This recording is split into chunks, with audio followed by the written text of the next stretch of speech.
সিজারে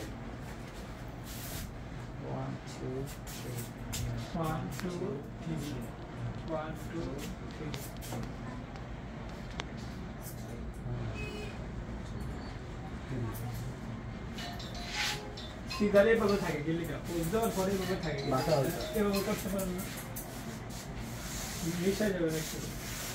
আসসালামু আলাইকুম। হ্যাঁ আলহামদুলিল্লাহ ভালোই। মানে ক্যামেরায় কোন জায়গায় ফোকাস দেবে সেজন্য কাপাকাপি করে বুঝতে পারছি। না না মেশিন মারা তো সহজ, সেটা তো শিখেছি, আপনি পারবেন আশা করি। আপনি খাপ পড়ান দেখি কতগুলো পড়াইতে পারেন, তারপর মেশিন মারবে আমাদের ভাইয়ায়। অবশ্যই, তাই তো বললাম। আগে চুলকে নষ্ট করেন, তারপরে সেটা ঠিক করার দায়িত্ব আমাদের। আপনার এখন দায়িত্ব কি চুল নষ্ট করা, ঠিক আছে?